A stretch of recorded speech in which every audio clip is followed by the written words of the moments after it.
আসসালামু আলাইকুম। সংবাদে আপনাদের সবাইকে স্বাগত জানাচ্ছি। আমি ফিরোজ তোহা। শুরুতেই সংবাদ শিরোনাম। বাংলাদেশের সর্বশেষ গুরুত্বপূর্ণ আপডেট সংবাদে আপনাকে স্বাগত। শুরুতেই সংবাদ শিরোনাম, পরে বিস্তারিত। শুরুতেই জানাবো, নাটোরে আওয়ামী লীগ বিএনপির সংঘর্ষে গুলিবিদ্ধ এক, আহত ৫।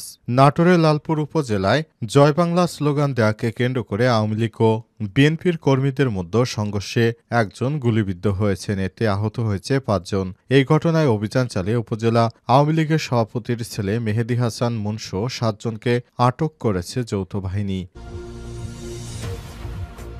এরপর জানাবো, লক্ষ্মীপুরের চোর সন্দেহে শ্রমিক দল নেতাকে পিটিয়ে হত্যা। লক্ষ্মীপুরের চোর সন্দেহে শ্রমিক দল নেতা রাজু হোসেনকে পিটিয়ে হত্যা করেছে স্থানীয়রা। এই ঘটনায় ৩ জনকে আটক করেছে পুলিশ। সোমবার সন্ধ্যায় বিষয়টি নিশ্চিত করেছে সদর থানার ভারপ্রাপ্ত কর্মকর্তা আব্দুল মোন্নাফ। এদিকে পার্কিং নিয়ে শ্রীমঙ্গলে রণক্ষেত্র, পুলিশও আহত ৬৪। ব্যাটারি চালিত অটোরিকশা পার্কিংকে কেন্দ্র করে দুই পক্ষের সংঘর্ষে রণক্ষেত্রে পরিণত হয়েছে মৌলভীবাজার শ্রীমঙ্গল। এতে পুলিশ সদস্যসহ ৬৪ জন আহত হয়েছে। গদারবাজার পৌরসভার বিনালাভের বাজারের পাশে এই ঘটনা ঘটে। এ সময় পুলিশ ১০ রাউন্ড ফাঁকা গুলি ছোড়ে এবং এই ঘটনায় ২ জন গুলিবিদ্ধ হয়েছে। এবারে জানাবো, ডক্টর ইউনূসকে পাকিস্তান সফরে আমন্ত্রণ জানালেন শেহবাজ শরীফ। প্রধান উপদেষ্টা প্রফেসর ডক্টর মোহাম্মদ ইউনূসকে পাকিস্তান সফরের আমন্ত্রণ ও পবিত্র ঈদ উল ফিতরের শুভেচ্ছা জানিয়েছে দেশটির পররাষ্ট্রমন্ত্রী শেহবাজ শরীফ। আজ সোমবার প্রধান উপদেষ্টার সঙ্গে ফোনালাপে এই আমন্ত্রণ ও শুভেচ্ছা জানান পাকিস্তানের প্রধানমন্ত্রী। এদিকে প্রত্যাশা করি অন্তর্বর্তীকালীন সরকার প্রতিশ্রুতি রক্ষা করবে বললেন ফখরুল।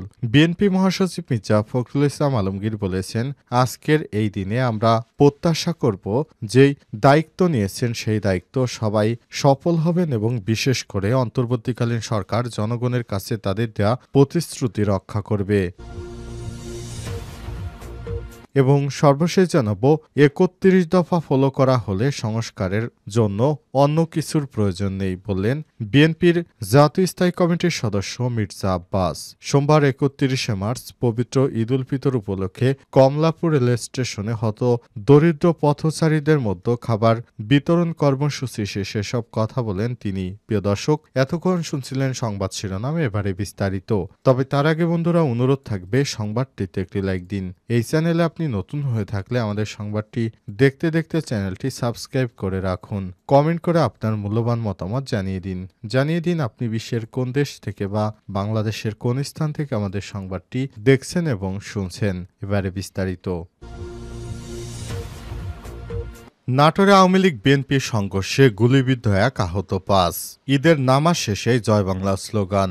নাটোরের লালপুরে উপজেলার ঈদের নামাজ শেষে জয় বাংলা স্লোগান দেয়াকে কেন্দ্র করে আওয়ামী লীগ ও বিএনপির নেতাকর্মীদের মধ্যে সংঘর্ষে একজন গুলিবিদ্ধ হয়েছে, এতে অন্তত ৫ জন আহত হয়েছে। এই ঘটনায় অভিযান চালিয়ে উপজেলা আওয়ামী লীগের সভাপতির ছেলে মেহেদী হাসান মুনসহ ৭ জনকে আটক করেছে যৌথ বাহিনী। সোমবার আনুমানিক ৯টার দিকে উপজেলার বালিতিতা রামকৃষ্ণপুর ঈদগাহ মাঠে এই ঘটনা ঘটে। পরে আওয়ামী লীগের নেতাকর্মীরা রামকৃষ্ণপুর চিনি বটতলা এলাকায় আগ্নেয়াস্ত্র নিয়ে গুলি ছোড়ে। প্রত্যক্ষদর্শীরা জানান, ঈদের নামাজ শেষে আওয়ামী লীগ, যুবলীগ ও ছাত্রলীগের সন্ত্রাসীরা জয় বাংলা স্লোগান দিতে থাকে। এ সময় বিএনপি এবং স্থানীয় মুসল্লিদের সঙ্গে তাদের ধাওয়া পাল্টাধার ঘটনা ঘটে। এই ঘটনায় রামকৃষ্ণপুর গ্রামের লুকমান হোসেনের ছেলে রাব্বি ২৪ আহত হন। তাকে লালপুর উপজেলা স্বাস্থ্য কমপ্লেক্সে নিয়ে প্রাথমিক চিকিৎসা দেওয়া হয়েছে। এই ঘটনার প্রতিবাদে তাৎক্ষণিক উপস্থিত লালপুর ইউনিয়ন বিএনপির নেতৃত্ববৃন্দ, মুসল্লিরা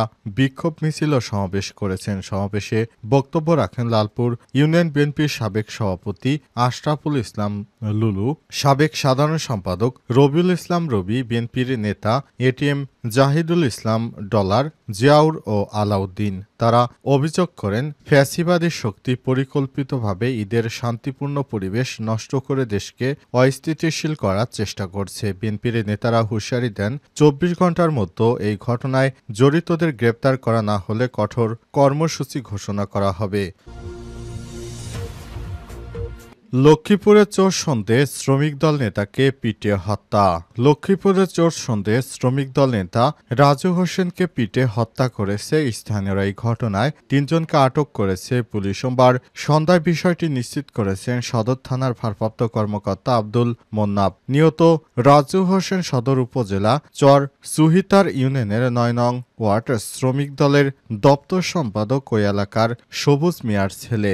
দুপুরে রাজু হোসেনের লাশ সদর হাসপাতালের মর্গে প্রেরণ করা হয়েছে। এর আগে রোববার রাতে সবুজের গোজা কাজল কোম্পানির ইটভাটার সামনে এই ঘটনা ঘটে। পুলিশ ও স্থানীয়রা জানিয়েছে রোববার রাত ২:৩০টার দিকে সদর উপজেলার সবুজের গোজা নামক এলাকায় কবির হোসেনের বাড়িতে রাজু হোসেন প্রবেশ করে। সময় কবির হোসেনের অটোরিকশা চুরি করার অভিযোগ তুলে রাজুকে ধরে আটক করে গণপিটুনি দেয়। কবির হোসেনের নেতৃত্বাধীন স্থানীয়রা রাতভর কয়েক দফা মারধর করা হয়। এক পর্যায়ে রাজু হোসেন গুরুতর আহত হয়ে পড়লে সকালে তাকে উদ্ধার করে সদর হাসপাতালে ভর্তি করা হয়। এর কিছুক্ষণ পর রাজু হোসেন মারা যান। সদর থানার ভারপ্রাপ্ত কর্মকর্তা আব্দুল মোন্নাব ঘটনার সত্যতা নিশ্চিত করে বলেছেন, চোর হলেও কাউকে পিটে হত্যা করে আইনের হাতে তুলে নেওয়া যাবে না। দেশের প্রচলিত আইনে তার বিচার করা হবে। এই ঘটনার সঙ্গে জড়িত থাকার অভিযোগে কবির হোসেন সহ ৩ জনকে আটক করা হয়েছে। পাশাপাশি মামলার প্রস্তুতি চলছে। এছাড়াও এ বিষয়টি তদন্ত করে আইনগত ব্যবস্থা গ্রহণ করা হবে। পার্কিং নিয়ে শ্রীমঙ্গলে রণক্ষেত্র পুলিশসহ আহত ৬৪। চাঁদরাতে ব্যাটারি চালিত অটোরিকশা পার্কিংকে কেন্দ্র করে দুই পক্ষের সংঘর্ষে রণক্ষেত্রে পরিণত হয়েছে মৌলভীবাজার শ্রীমঙ্গল। এতে পুলিশ সদস্যসহ ৬৪ জন আহত হয়েছে। গদারবাজার পৌরসভার বিনালাবের বাজারের পাশে এই ঘটনা ঘটে। প্রত্যক্ষদর্শীরা জানান, রাত 11:15টার দিকে বিনালাবের বাজার সমর্থকদের নিয়ে আসেন সাবেক মেয়র ও জেলা বিএনপির আহ্বায়ক কমিটির সদস্য মহসিন মিয়া। এ সময় তিনি পার্কিংয়ে থাকা কয়েকটি অটোরিকশা চালকদের সরিয়ে নিতে বলেন। এ নিয়ে চালকদের মধ্যে মহসিন মিয়ার বাকবিতণ্ডা হয়। এ সময় চালকদের পক্ষ নিয়ে মহসিন মিয়ার সঙ্গে তর্কে জড়ান সদর ইউনিয়নের সাবেক মেম্বার আনার মিয়া। খবর পেয়ে দুই পক্ষের সমর্থকদের মধ্যে সংঘর্ষে জড়িয়ে পড়েন। ২ দফা এই সংঘর্ষে বিনালাবের বাজার সহ একটি প্রাইভেট কার, ৮টি টমটম গাড়ি ভাঙচুর করা হয়। শহরের কেন্দ্রস্থল চৌমোহনা হবিগঞ্জ রোডের গদারবাজার স্টেশন রোড, দেওয়ান বেকারি, ঘর্নি ডিপার্টমেন্টাল স্টোর ও এর আশপাশ এলাকায় সংঘর্ষ ছড়িয়ে পড়ে। এদিকে ঈদকে সামনে রেখে টানা ৪ ঘণ্টা সংঘর্ষের ঘটনায় শহরের সব দোকানপাট বন্ধ হয়ে যায়। এতে অনেকেই ঈদের কেনাকাটা না করে খালি হাতে বাড়ি ফিরে গেছে। এ সময় পুলিশ সদস্যরা এসে বাধা দিতে গেলে পুলিশ সদস্যদেরকেও তখন মারধর করা হয়েছে বিএনপির একটি পক্ষ থেকে। এই ঘটনায় সেনাবাহিনীর সদস্যরা এসে বেশ কয়েকজনকে আটক করে। এ সময় বাধ্য হয়ে পুলিশ ৫৬ রাউন্ড ফাঁকা গুলি ছোড়ে। এতে পায়ে গুলিবিদ্ধ হয়েছে ২ জন টমটম চালক। তারা হলেন শহরতলির পশ্চিম ভাড়াউড়ার বাসিন্দা শফিকুর রহমান ২৬, ছত্তার মিয়া ৪২। রাত ১:২০টার দিকে পরিস্থিতি নিয়ন্ত্রণে আনে সেনাবাহিনীর সদস্যরা।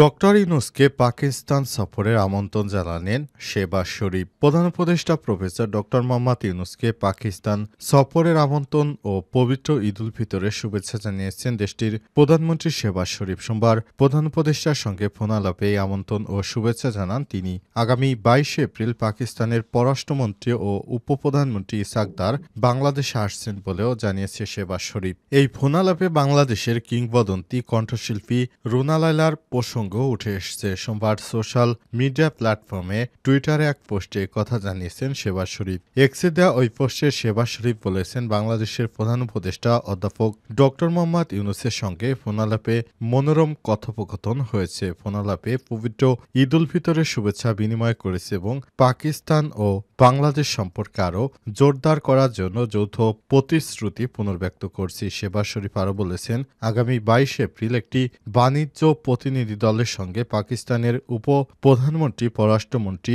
ঢাকা সফরের জন্য অধীর আগ্রহে অপেক্ষা করছি। এ সময় তিনি বলেছেন, ডক্টর ইউনূসকে তার সুবিধামতো সময় পাকিস্তান সফরের জন্য আমাদের আন্তরিক আমন্ত্রণ পুনর্ব্যক্ত করেছে এবং কিংবদন্তি শিল্পী রুনা লায়লাকে নিয়ে বাংলাদেশ থেকে একটি সাংস্কৃতিক দলকে পাকিস্তানে আসার আমন্ত্রণ জানিয়েছি।